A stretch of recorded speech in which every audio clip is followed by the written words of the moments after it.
We are Arreglo Entertainment, and our podcast Arreglo Radio is a platform where we take a deeper dive into the lives and minds of young professionals in Vancouver. Through engaging and personable conversations with our guests, we gain insight into their professional expertise, ideologies, and really dissect what makes them tick. Our guests come from a wide spectrum of professions, from accountants to makeup artists, musicians to entrepreneurs. We aim to really understand and showcase what drives the next generation of business, social, and community leaders. We believe that providing a more relaxed atmosphere that feels like home, coupled with some light banter, presents the opportunity for better conversations that don't feel staged. Arreglo Entertainment is a group of former international students looking to fully understand Vancouver, its people, and culture.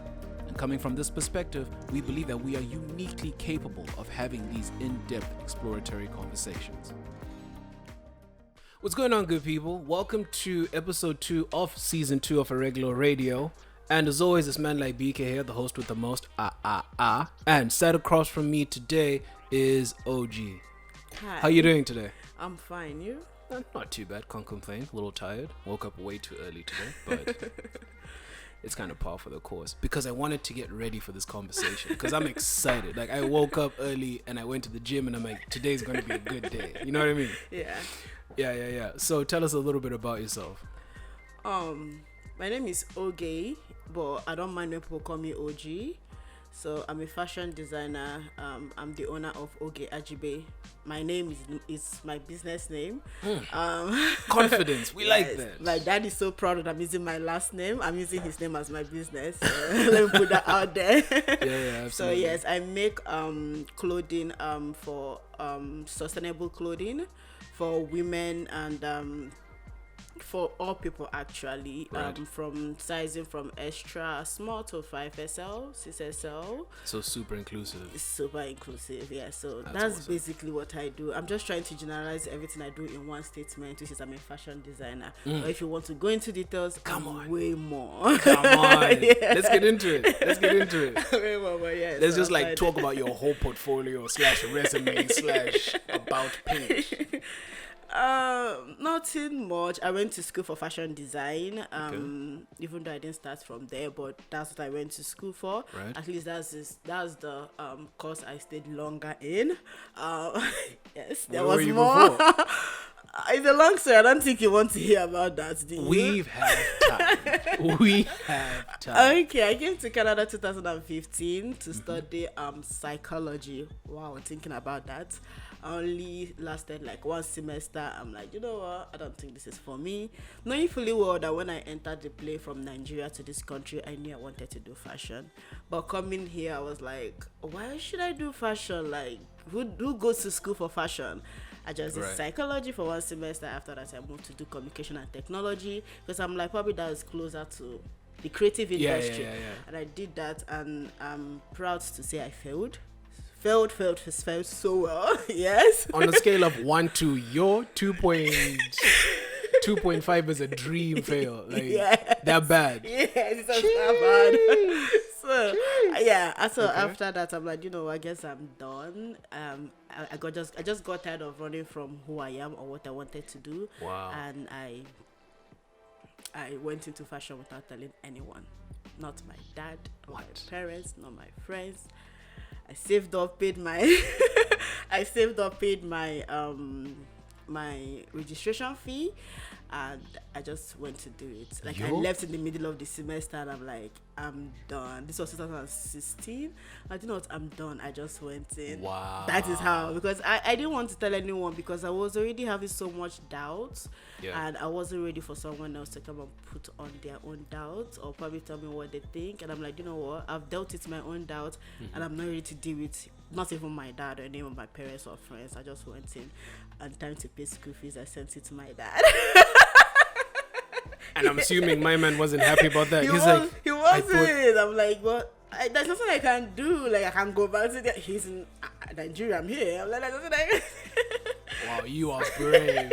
You are brave. So that's how my whole journey in the fashion industry started. You are brave. Yes. Because I'm Zimbabwean and I could never. Same here. Like a lot of people are like, did the parents know? I'm like, I don't think they need to know. Like, I just had to go figure things out myself. I did the first quarter of the semester and I was doing so well. And I felt peace. I'm like, this is where I'm meant to be. And Right. I'm like, any other thing anybody's telling me, they're just on their own. Is my life. I'm just going to do Wow. me. So that's how I started in the fashion industry. That is a wild story. I've already told you this story twice. I was not expecting that.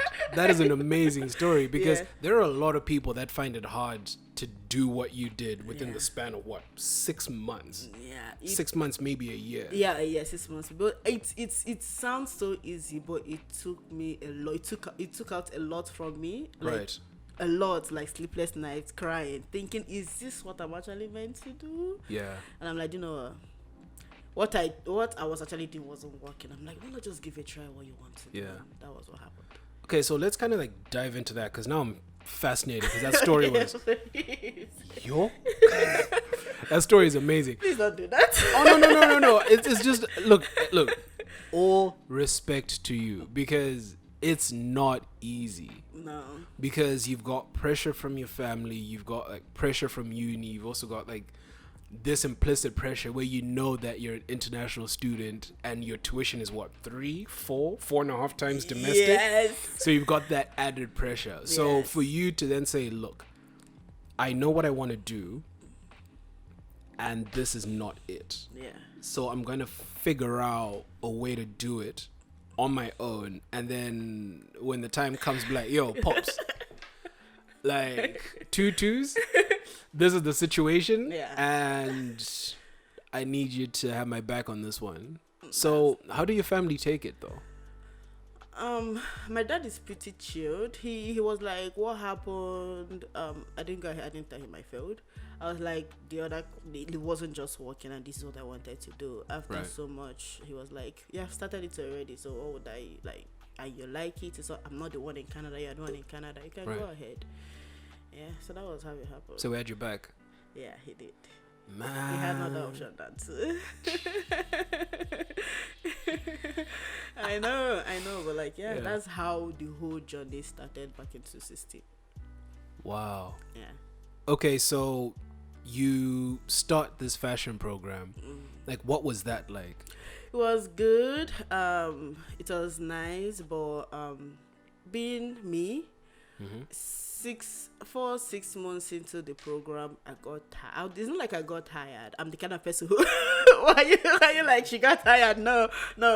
The gist is coming. I didn't get tired. But I'm like, okay, now I'm studying what I want to study, but like, what's next? Like I kept hearing my teachers be like, when you're done, like when you're going to get a job, this is the experience you need to have. I kept on hearing that, but I'm like, I want to do my own thing, and nobody was saying, like, none of the teachers you're talking about do your own thing, or when you have your own clients. I was like, so what am I going to do now? Do I just have to wait when I'm done with school and I'll graduate and I'll go and find job in the fashion industry, which is literally the most impossible thing to do? I'm like, so what am I going to do now? I decided to start a fashion blog. Okay, so that was the first step then. Yes, that was the first step. Okay. I like to talk about my failures, so I'm going to mention this. When I started my blog, I was taking a Photoshop class, and because like that was when I had a laptop, but like it felt like doing my blogging when the teacher is teaching is way more sweet for me. So I ended up failing that class. Yes. I ended up failing that class because every day in that class I used to work on my blog. I wasn't listening. It's a Photoshop class, right? So we had like 4 hours in front of the yeah. So I used that opportunity. So that aside, please focus on your class. Don't blog during your classes. But yeah, so I have to say this. In the last, I think we've only been sat here having this conversation for less than 5 minutes. Yes. And your level of honesty and candor. No, like... Your level of just like, look, this is what it is. Yeah. Is absolutely impressive. I am that person because I was in a position where I felt like I would have seen someone that would speak the way I'm speaking, and I didn't see it. So I'm like, if I'm in this position and I know I'm in a position where people are looking at me and watching me, I guess I'm going to be that person that I never saw, I never knew, if that makes sense. So that's why I'm always also trying to include my consciously, not consciously trying to also include my failures and where I did well. Yeah, be the change you want to see in the world. Yes. Awesome. Yeah. Okay, so let's get back to this blog. Yeah. So I started my blog 2016 or 17. I can't remember. That kept on. I didn't start with any camera. I started with snapping clothes on the floor. With my roommates, latest Samsung. Then I had like iPhone 5. I can't remember. So that's how I started. I did that. At the time, I started dressing myself. That went on for like a year or so. I was quite consistent. I was doing that and also going to school. I was also like probably doing retail in the mall. So that was going on. At the time, I'm like, okay, this is good, but I got tired again. I'm like, blogging is good. I got some free product from brands, but I'm like, there should be more. I said, okay, let me start doing styling. I started doing like fashion styling. I went to an art school, so there were a lot of photography students who were trying to graduate, and they were also always looking for like models and people to dress their models and stuff. So I volunteered for one. Oh, another, yeah. The first time I had an opportunity to style a model, I agreed with the photographer. The model was ready, everything was good, and an hour before the shoot, my first time, I froze. I didn't reply my message. I was so scared. I was shaking. I'm like I've prepared everything. The first time I was ever going to do styling, and the photographer was testing me. I didn't reply. I froze. I'm like, no, I don't think I'm good enough. And I only do like Instagram and I snap and I put on my blog. Like, why would I do this? Like, fake it till you make it. I froze. I ended up not going, and I got another opportunity, and I took it, and that opportunity was so nice. Same in my school, I styled a model and for a photographer graduating, and that went so well. Posted that on social media. A lot of people got in touch. I started working with models and photographers. I did that for a while. This was around probably the whole of ending 2017, the whole of 2018. That was going well and going fine. Nothing much, a lot of experience, and I just noticed that all this level I was going was preparing me for where I am now, and probably I'm also going, if that makes sense. Like from going to the fashion school, starting a blog, starting to start styling people. As at this point, I was not even making anything. I was just like doing it because I don't know, like I was like, it's just something I have to do. I'm a Christian. I believe in the Holy Spirit. So all this while he was the one guiding me, and it's like, this is what, and most of all these things I did it even times I didn't want to. Like but you had faith. I had faith. I'm like, you know what, I will just carry myself and I will go do it. And I met so many amazing people that the network I created then is helping me now. I have a full grown brand. Yes. So I did the styling the whole of 2018, ending of 2018. By this time I was already in school. I've learned how to sew, how to make clothes. So I would just make few clothes and put on my own blog or use it to style people. And a friend was like, hi, there is this fashion African fashion show that in SFE or something, and I would like you to show your clothes. So it's Natasha, I can't remember her last name. She was like, I was like, me? She's like, yeah. I'm like, okay. That same week, I got another call from someone from the island, Nanaimo. They had another African show they want me to show. And that was because I was already sewing my clothes and using it on my own models, on my own personnel. I wasn't selling it or anything, just it for my models. So I got that ending of 2018, around November. I got invited to SFU to show my clothes. I got invited to Nanaimo to show my clothes. In like 3 weeks, I got Kamloops, the university there, to show my clothes. Like, yes, everything just happened in like everything just happened. Come on. Huh? You're just bouncing around. Go from Burnaby Mountain, Then you're like, hey, let me just I know, let me just go to the island real quick. And then I had a retail job. I also moved from one retail job to the another. Right. And same with my retail job. Like it felt like every store I've also worked at, something always happened at my 1 year of employment. I don't know, either probably I need to renew my permits and they can't keep me, or probably they close down. Like any job I do, I don't last more than 1 year, and I'm not the one that leaves. Something always happens. Yes. Yeah. And I had to turn that in. I'm like, probably God doesn't really want me to only have one experience from one company, because every company is different. I kept learning from all these companies. Yeah. So whatever, from Kamloops, after that fashion show, and when I did the first one in SFE was the first one, and someone bought my clothes. The girl approached me like, I want to buy your clothes. I'm like, you sure?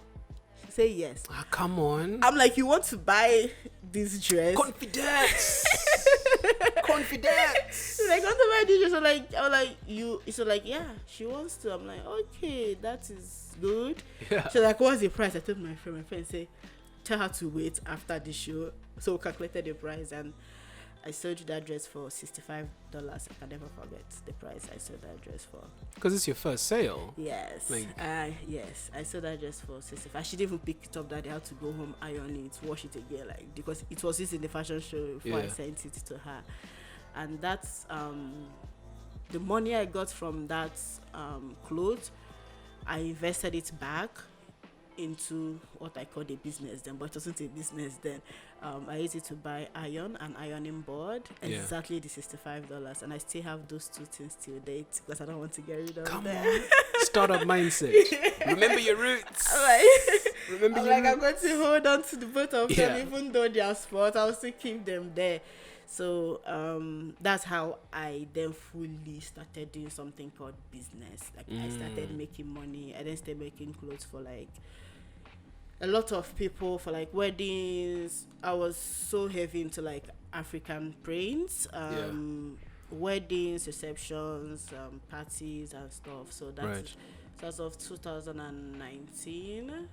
That is when I started making like money. And that's when the brand became the brand. Yeah, that is when the brand became the brand. So that's my story till then. Yo. Okay, let's just... Yeah, and I said, that's a lot. Oh, no. It's a lot, but it's such a beautiful story, because you come to a country where you probably know no one. You have no cultural reference points. You go to a school for a program that you were like, not for me. And then you then say, I know what I want to do. In first year, by the way, which is... Because when I landed for university, I'm like, Geographic Information Systems, GIS. Wow. I had that program in my head, and I'm like, yes. And then... I was like, I need to do physics. Nah, I'm good. Yeah. Because for high school, I did A-level math, chemistry, and geography. So logically, that's what you want. Yeah. Like, it was like, But then I was like, I need to do physics. Guys, I haven't done physics in like 3 years. Like, why am I? So I went from there, and then I took like a couple of criminology courses. I'm like, it's interesting, but not my speed. And then I took an economics course, and then I took 2 or 3 political science courses. And then that's when I was like, okay, so this is my thing. So then that's what I did for uni, But that whole process, 3 semesters. So a literal calendar year. And you're telling me that you knew like what was going on in 4 months. I knew. Sorry, before that. Like you got on the plane and you're like, I want to do fashion. Yes. I knew because growing up as a kid, I was that kid. I was not even among the first position or 10th. Probably if I'm around 16th, back in Nigeria we did by position. Yeah. I was probably around 16, 17 out of 23 or 26. I was that kid, right? Like, so when it comes to book, I already knew that that was not like I wasn't that kid. I was like, some people came and they were like, oh, when I was back home, I was so intelligent. I used to get first. That was not me.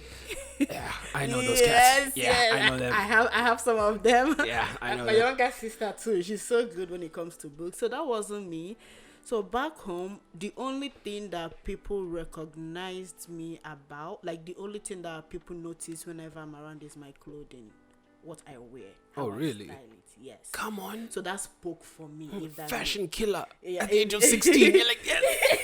This is me. If that made sense, right? Come on. Okay. So yeah, so I knew earlier on that I wasn't the whole school type of person. Right.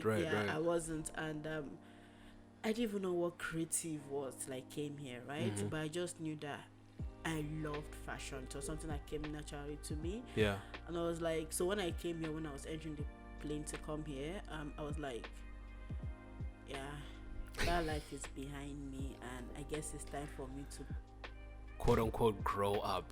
Yes, and do me, like do. I'm like, if you're going to notice my clothing, you're going to pay for it.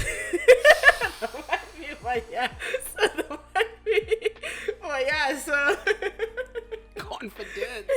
So I was like, yeah. So that is how I actually discovered that this is what I want to do. Because growing up, I came here when I was how old? I can't even remember. But like I did, like I've done a lot, like with school, trying to try different like background and it wasn't just working. So I've tried a lot growing up when it comes to school and the only thing was just clothes, like something as simple. Did I know I wanted to become a fashion designer? Did I even know what was that? I only knew telo. That's what we call it back in Nigeria.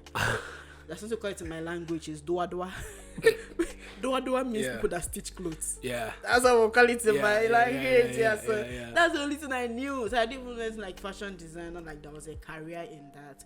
You just thought that it's just a thing. Yeah. Okay, so let's start talking about the clothing you make. You said that you have a heavy emphasis on like Afrocentric themes, prints, colors. Yes. Yeah. I love colors. I love prints. I know saying that and I have all black on, but yes, it's okay. It's okay. It's okay. I love styling is styling still. Yes, because those earrings are dope.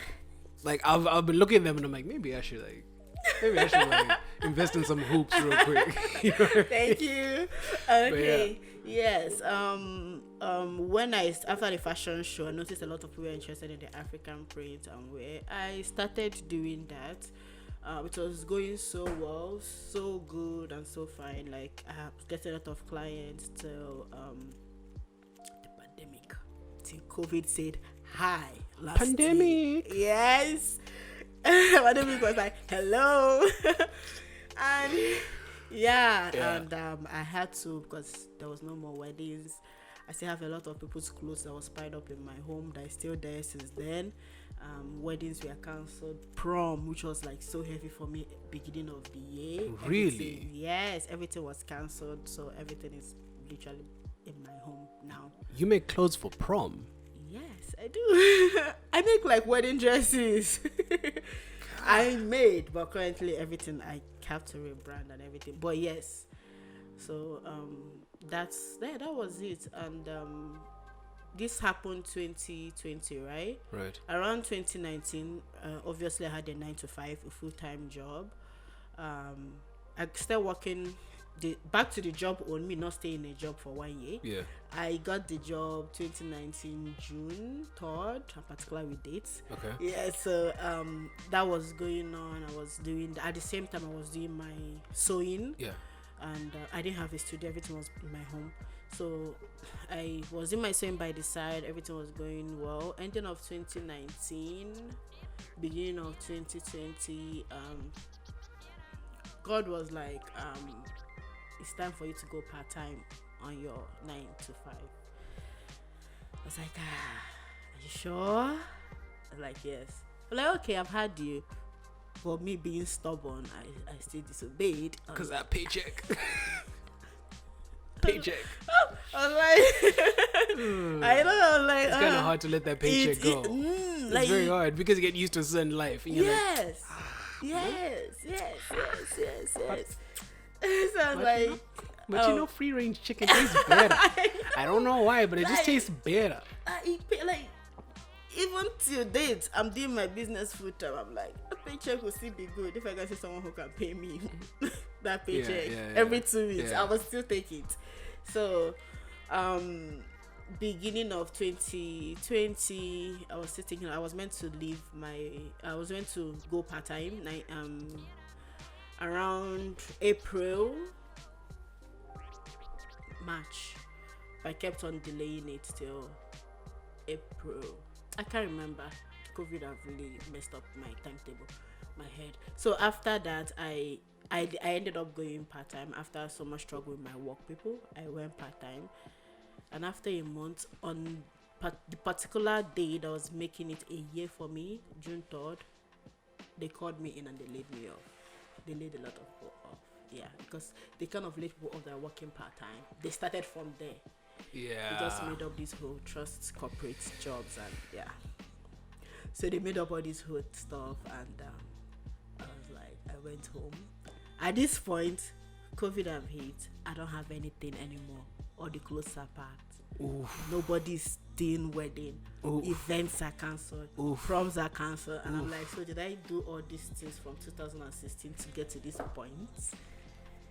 That's when you start asking questions now. Yes. I went home that day. I like, even thinking about it was quite difficult, especially with the pandemic. I didn't know what to do and obviously cried, prayed over it. I'm like, you know what, whatever, let's see what goes on. And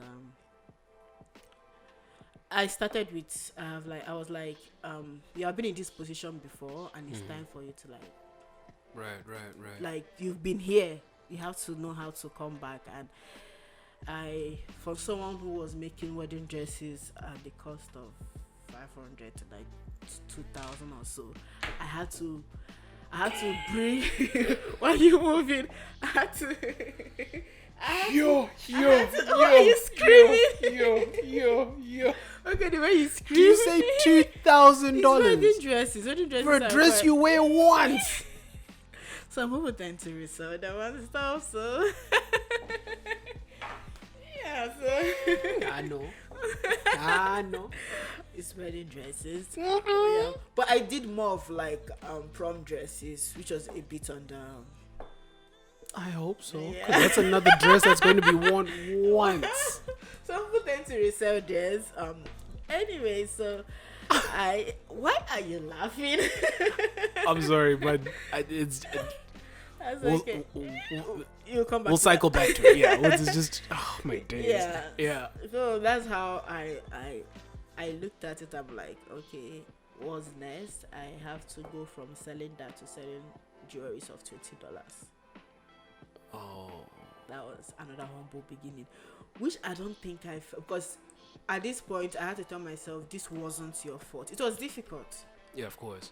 It was difficult because at times, as people in the creative industry, anything that goes wrong, with people I've also spoken to, have this mindset that it is my fault, even though probably it's from the client or maybe weather or something or circumstances. Something you can't control. You try to say it is my fault, but then I was like, did I do anything wrong? But then I also knew it was like COVID that happened and everything shut down. So I was like, you know what, let's do this. Hopped on Alibaba, just made it happen. Got some used part of my rent for someone who doesn't have a job. Risky. Yes, I know. Like, I know. For someone who doesn't, like, just living up to her savings.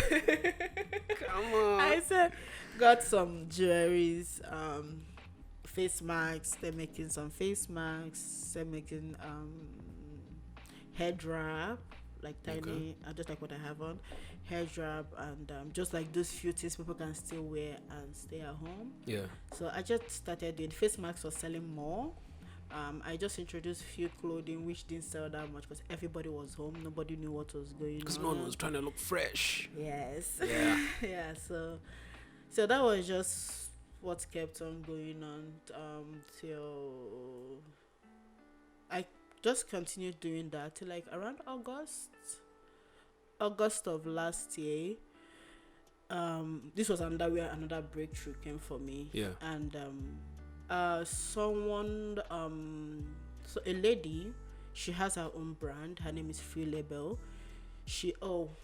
When the whole Black Lives George Floyd stuff happened and stuff, so my page kind of got a little bit. I'm heavy on Instagram, super heavy on Instagram. So my page kind of got a little bit of attraction. People kind of saw I sold few things then. Yeah. So later, a lady, her store is here, online shop. Her business is here in Vancouver. So she was doing like a competition where she was trying to like she's been in business for like 5 years, where she's trying to like train or mentor either a black designer or an indigenous designer. So she put it there with a price of $5,000 and 1 year mentorship. So I commented on that. So I don't know this lady. I don't know. I didn't know her from anywhere. So I commented on that something. Someone they sent me messages and was like, "Hi, check out this lady. I don't know this girl from anywhere. So check out this lady. This is what she's doing. I think your brand would be good for that." I was like, okay. I was thinking it's another of these like brands that are just trying to take like black people and all these things. I'm like, I looked at it. I was like, okay, sure, that's fine. The application was meant to open in the next 2 weeks. Yeah. I'm like, okay, I just followed her and I noticed she was super engaged in my page. I'm like, okay, her page looks nice. It's someone I would like to be like her brand. And she also does like inclusive models, which is something I'm super heavy on. And I was like, okay, I was following her and the application came out. I was like, you know what, let me just put in the application. I didn't even submit it like 3 days before or 2 days before it closed. Yeah, like, you know, it gets to a point in life where you're like, you know what, you just got tired. I'm like, no. I was like, no, I'm just putting the application. I was selling my mats, so what's not. And after that, ending of August, I was awake midnight. I wasn't basically doing anything, so I was only watching a movie, and I got an email from her that I won the competition. I was like,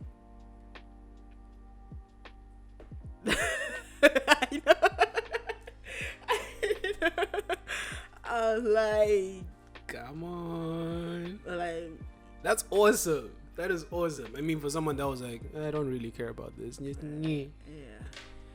but even though I said I didn't really care about it, I still put in time. Yeah. I know my strengths and my weakness, and I thank God that all the friends I have around me, they have my weakness my weakness is their strengths. Oh, okay.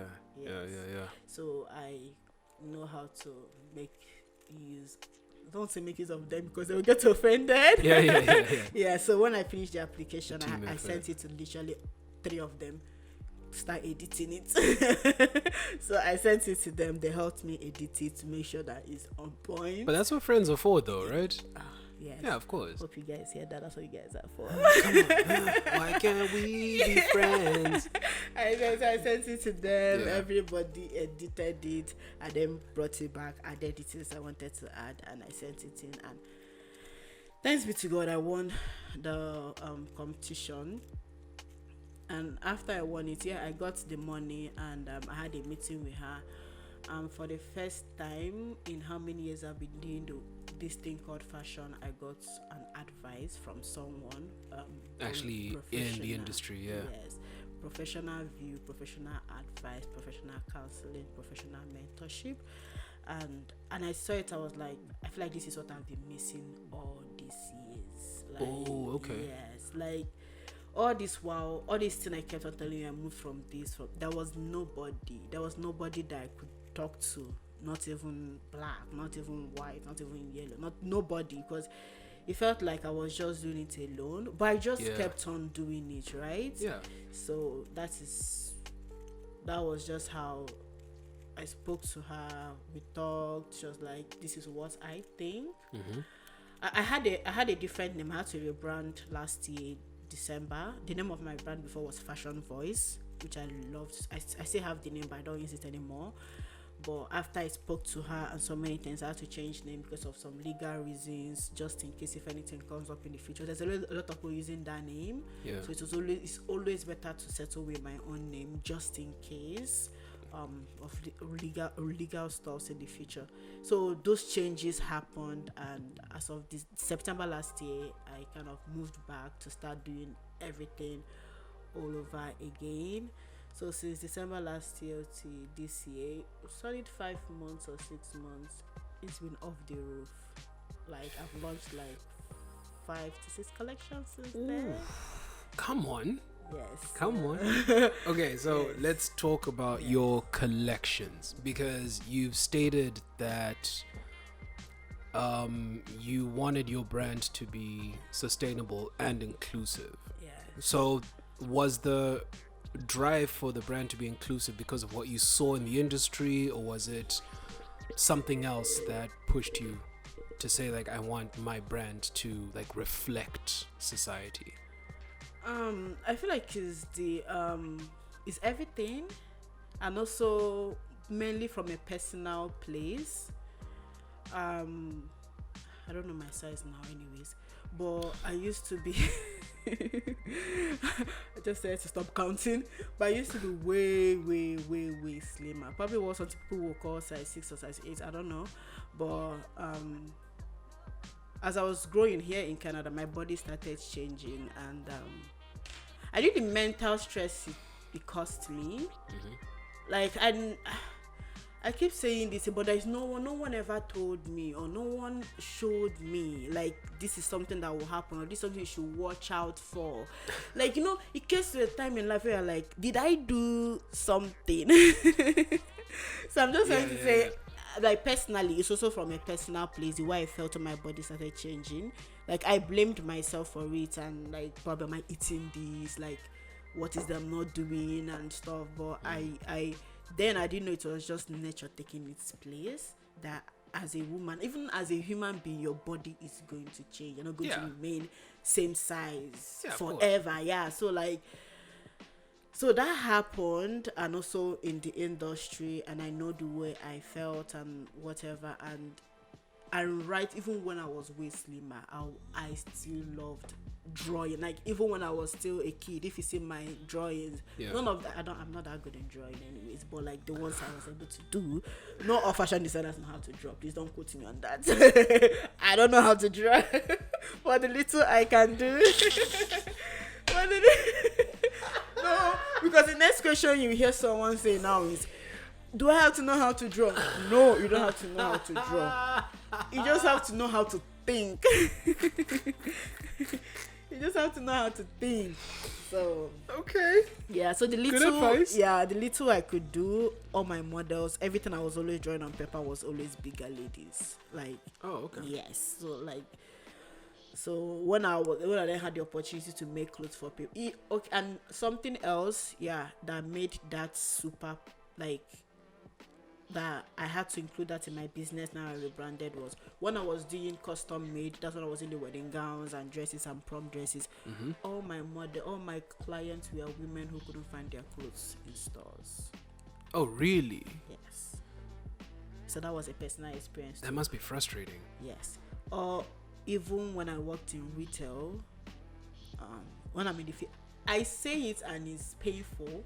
When I'm usually in the fitting room or trying to help people out, most of the people who felt frustrated was because the clothes wasn't zippy, or this wasn't, like, you could see the frustration in the fitting room. Yeah. Yes, and they get this anger that is them that is the problem, but it's not them that is the problem. As a fashion designer, I'll tell you it's the clothes that is the problem, not you. But I know that now. Why is that though? Like, is it because there's is there a standard out there? Because I have no idea. There is a standard. 2018, when I got done with school, I asked the school for a plus size model for my final project. They said no. They said no. Yes. The school said no. Yes, the school said no. Even if you're going for like fashion shows, like all these big fashion shows. Yeah. They don't provide plus size models. If as a designer, I'm going to my own, even though I paid for the package, I have to come with my own plus size model.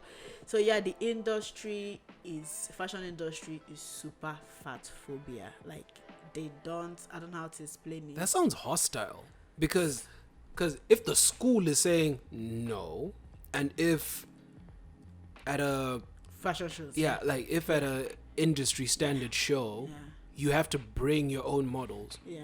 When every other brand has like a slimmer model, and apart from that, the one that is even visible to everyone, I'm more invested in like the women's wear. So I'm not really familiar with men's wear, but I'm very sure similar things happen too. But like even in stores, most of the bigger stores don't have anything more than extra large. All of them ends in large. And for me, because some people don't know the size, and probably for me, I wear from extra large to SL. Yeah. And most of the popular stores, stops in a size before me. Like most of them. So it's a very big issue in the fashion industry. But I didn't go into that with the issue in the fashion industry. I went into that with the personal experience I had with my own self and the personal experience I've had with my customers. Like it made no sense that the ladies I was making custom clothes for were bigger people, bigger folks, and I'm now trying to like grow this big brand, and I'm trying to keep them out. Even till now, my market is way more on like it was more on the inclusive side, the plus size industry. So yeah, there's a whole big thing when it comes to women's clothing and bigger ladies. I don't know, is that hostile? Because I mean, okay, it's not like it's something that people are unaware of, because you have news articles coming out, you got stories coming out about like Anna Wintour saying something, or like someone from like a major like fashion house going, oh no, like if you're anything bigger than like X size or whatever, like we don't even factor you into our like business model or whatever. So you hear news stories like that, but I didn't know that it trickled down to the actual fashion schools. We are not taught plus size. They don't teach students about plus size clothing at all. Probably they have started it now, but all the fashion friends I know and I knew, no, they don't. They just stop. They were only taught to one basic size, which is size 8. That's like waist 30 or something like that. Hip 30 what, 40, I can't remember. But yeah, we only taught it one particular size, and the truth that all different sizes of bodies are different. Even when I decided to move in to do this, I had to learn it on my own, and with the experience I have with working with people individually before COVID, I already have experience on how the body is, what women like to show and what they don't like to show, the most of the parts of their body they don't like and stuff. So it's personal experience I've had with them one-on-one. So and also personal experience where I will make a clothes and someone will walk into my home and wear the clothes and she's in tears and like, I've never felt like this, and you're like so all those things also adds up to me making clothes for like inclusive people and inclusive folks. Wow. Yes. Fat phobia is way deeper, like it's rooted which I'm not even ready to go into it. I'm just here to like provide solutions to the way I can, which is by making clothes for like for sure. Yes, that is wild. It is. Wow. It is. Okay, so let's talk about the sustainability component. So there's I was doing like a little bit of research on this because I was curious about it, because like I said, I was excited. Like I woke up way too early. And I saw that there's a debate online, and one side says that it's not possible to have an affordable brand that's also sustainable in the fashion world. Like, how do you feel about that? Yes. I'm trying not to shoot myself on the leg here. Because for some, currently my clothes price go from probably 80 something to like $300. That's my price range currently. Yeah, like 80 to 300. Yeah, 80 to Okay. 300. That's my price range now, and it's possible, but a lot of things go into making sustainable clothing. Apart from the materials and the fabric being expensive, most of the sustainable, most not all, most of them make their clothes like probably is maybe someone like me that's in Vancouver. All my clothes are made here, which if I'm going to make my clothes, I have to pay my workers well. Yeah, if that makes sense. Yeah. I feel like the question that's been going on is, why is sustainable clothing expensive? Well, I feel like the question that people should be asking is, why is fast fashion cheap? So like the likes of Zara, H&M. Yes, why is it cheap and why is this one expensive? If that makes sense, I will give you an example. And another thing I want to correct is not all the clothes that are made in China that are made cheap. There's some ethical good factories that are paid well in China, Italy, and all those places. They are nice ones that pay well there, Bangladesh and all these places. But there's some other places too who don't pay their workers well. Their workers are paid cents to make clothes. So you can't compare a brand that pay their workers cents to make clothes and someone that pay my worker from like 16 to 20 an hour to make clothes. I have to factor all those in, if that makes sense. So that's why at times sustainable fashion is way more expensive than what's it called, than like fast fashion. Yes, if that makes sense. It does make sense, because I mean, I've never heard it framed like that, because typically when this debate comes up, at least from what I read, like I guess what I've heard in passing, is that it's got less to do with the cost of labor and more to do with like quality. So like I've heard that people say that the reason why sustainable clothing is so much more expensive is because the quality of the raw like product going into it is higher. So that's why it's more expensive. Like they don't even talk about like the cost of labor and like where the clothes are made and like and anything else like that. Like it's just about quality. Quality is part of it, but don't really think is probably like 10% of it or 20% of it. Oh wow. From my own view, quality at times, like because you can't I don't use wool, but you can't compare someone who uses a wool that is not real and the one that is real. You can definitely the original organic cotton or plain cotton, these are different type of fabrics. You can't compare that. Linen fabric and polyester, which is what is not good for the planet. You can't compare the both of them. Quality also comes in, but there is more to sustainable and fast fashion than just the quality. Quality is a decision that the designer or the brand made. Okay. You understand? Okay. A brand that decided they're going to use polyester, which is more cheaper, they're the ones that made those decisions. Like, it's not the people that made this decision. Right. Me, that is a sustainable brand, I've decided I'm going to make use of linen, which is a natural fiber. Yeah. It's a decision the brand made. No, it's not left. So I feel like it can still be changed when it comes to quality. No one is forcing a brand to use cheaper qualities and fabrics and stuff. They're the ones making that decision. Right. So I feel like when it comes to the ones that designers have to choose, they shouldn't make it the people's problem. They should make it their own problem, if that makes sense. So I'm not sure it's sustainability at the cost is more than the quality of the products. Like, especially when it comes to the material they use, if that makes sense. It's always like, it's mainly the labor and probably where it's made and how the people were treated and so many other things it treats that I'm not actually knowledgeable about. If that is way deeper than you can think, but for someone like me, I hate to stress my head a lot. That's fair. Because stress is 2020 have taught me a lot, and I'm like, I'm just going to do the one I'm aware of. When I make mistake and someone corrects me and I look at it and I know I'm wrong, I'll apologize and I'll move on. I'll do it. But I don't think you can ever see me doing the whole fight of sustainable or not sustainable. I know my own brand. I know the quality of what I put in, and I can only speak for my own product, which is I try my possible best to use sustainable clothing, fabrics. And when I don't have the choice, and sustainable sustainable fashion can also be super expensive for small designers like me. How so?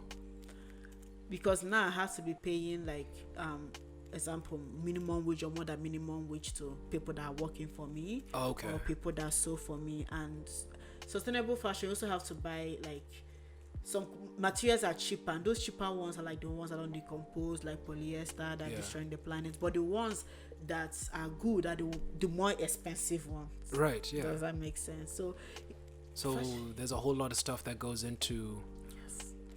But for you, then, like, the decision to be a sustainable brand is the best decision. Then. Yeah, it's the best decision for me. Right. Even though apart from using sustainable fabric, there are other options, which is using hopefully I don't confuse you here, is using something called dead stock fabric. Dead stock fabrics are fabrics that probably all these big companies used and they are trying to dispose of. Oh. So some warehouses, some fabric manufacturers, they go buy it from them. Does that mean, and sell it at a cheaper rate? Oh. Does that make sense? I think so. Yeah. Example like Gucci, all these people, maybe they did some a lot of manufacturing of fabrics of their own, and because those people they manufacture so In bulk, much, in bulk, which also contributes to the whole pollution. And yeah. So when they do that, some manufacturers end up going to buy from them because they have a surplus. Yes. So that also for me can be considered as sustainable fabric, but some brands are against it. But for me, it can be considered as a sustainable fabric because I also have to think of myself and my clients as a small business owner. Yeah. It makes no sense pricing my products that high. And I'm not pricing because I'm trying to rip people off. I'm pricing because that's the way it's meant to be priced, right? Yeah. Like I have a lot of things I'm paying for. So what I do at times is I also tend to go to those people that buy those type of, that's another part of sustainability, if that makes sense. Yeah. And that's because business is business. At times people tend to put greed in it, and that is why they tend to go produce so much because they want to sell so much. Because it's scale. Yes, it scales. But like this is me speaking for a small business owner. Any fashion students out there looking at those big companies, they are good, but there is this smaller way too of starting, which is when I met my mentor. This was an aspect no one ever told me before that she told me. She was like, there is this dead stock, there's this warehouse where you can go and buy fabrics that big brands don't use anymore. You buy, make in a very small scale and sell. Yeah. So that is actually the way I rebranded, and that's the way I started, if that makes sense. That's awesome. So before we wrap up, if you have any like quick words of wisdom, just if someone was to listen to you, like, and they only had like, I don't know, like a few minutes worth of like attention span, whatever. What words of wisdom would you give them? I'll probably say two that's coming to my head now. Whatever you decide to do, be consistent with it, because it's consistency that have kept me. Even when it wasn't working, I kept on, because I just had a dream that something was going to work out one day. So just keep doing it. Just keep doing it. That's my word, consistency. And the second one is forget what people are going to say. Like even some people that are strong-willed, I consider myself as a strong-willed person. Unconsciously, I still tend to think like it just sneaks in somewhere. Be like, what would this person think? What would these people think? Like no matter what, just do you. Like every other person is taking, you're the only one left. Do yourself. Awesome. Yeah, don't try to be someone else. Yeah, that actually makes a lot of sense. Yeah. That actually makes a lot of sense. So, where can people find you? Okay. I'm always on Instagram. My Instagram name is Oge Ajibe. That's Oge Ajibe. So yeah, if you find me there, you have found everything about me. Ooh. And there. OG. Yes.